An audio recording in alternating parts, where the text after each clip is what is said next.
pas de lumière. Ah, c'est bon, j'ai. À côté des bambous, tu vois, un peu vert. Voilà. Bon. Bon.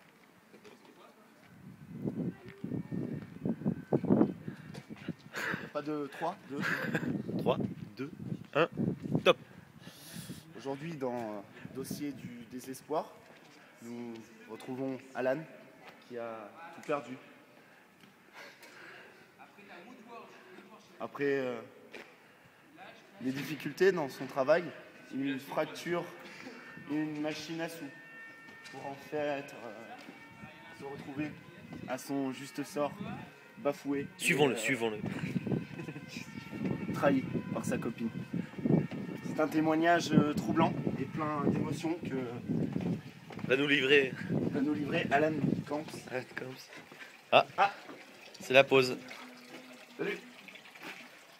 Ah, c'est une petite goutte là. Comme vous pouvez le voir, il s'est mis dans l'alcoolisme. Comme une cascade. Rejoignons plutôt dans le lieu où tout a commencé. Alan avait, à l'âge de 9 ans, C'est fait violer. pas compris les risques que la religion pouvait impliquer. Alors qu'il prenait des cours de chant liturgique avec le père Mathieu, Et qu'il votait extrémiste. alors que sa maman rechangeait les bulletins de vote pour lui. C'est à donc la majorité qu'Alan décide donc de nous livrer son désarroi. Alors qu'il est en pleine relation avec sa copine lui casse les couilles. Il décide donc de faire un monticule de chaise et de frapper dedans.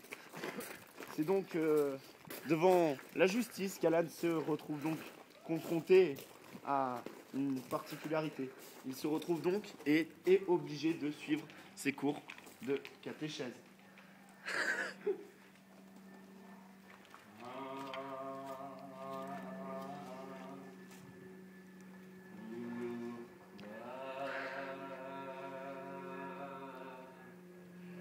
Tu me les brises,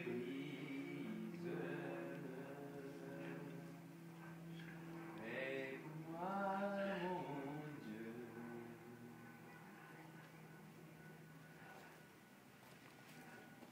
Moi je devais en confesser comme Alan, bonjour. Donc voilà, 100 minutes de désespoir ou une vie dans l'ombre et l'obscurité. Aujourd'hui, donc, le reportage sur votre vie ou encore votre malheur. Malheur d'être né dans une fosse commune avec, donc, Comme disait un ami qui m'était cher au temps des anciens, on n'est pas né sous la même étoile. Et je pense que, personnellement, je suis né sous un pigeon, avec une forte envie de fécaler. Et dites-moi, Alan, quand rien ne va pour vous, vous semblez vous retrouver dans le chant et la religion. Pouvez-vous nous témoigner un peu de ce... Le ce phénomène chant m'est venu après avoir écouté l'un des artistes de mon temps, dit... Excusez-moi.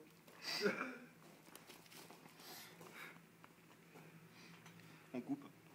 Dit MP, ou Matpi, ou Matpo, ou Mat Pokora, ou Poco, ou comme on l'appelle, aux intimes Popo. Voilà. Il a chanté une chanson beaucoup touchée, qui s'appelle Une photo de toi. Suite à ça, je me suis dit que moi aussi, je voulais faire cet art Ou un et signe. le chant. Et as-tu fait un signe comme lui? Non, j'ai longtemps essayé de composer, mais j'ai écrit des chansons telles que un imprimé écran de toi, ou encore un dessin de toi, ou encore une fois mon dernier tube. Putain. Pas grave. On le coupera au montage. Ne vous inquiétez pas, Alan. Une note de synthèse de toi. Mais c'était voué à l'échec. Du coup, j'ai mangé des tulipes. Ne me demandez pas pourquoi.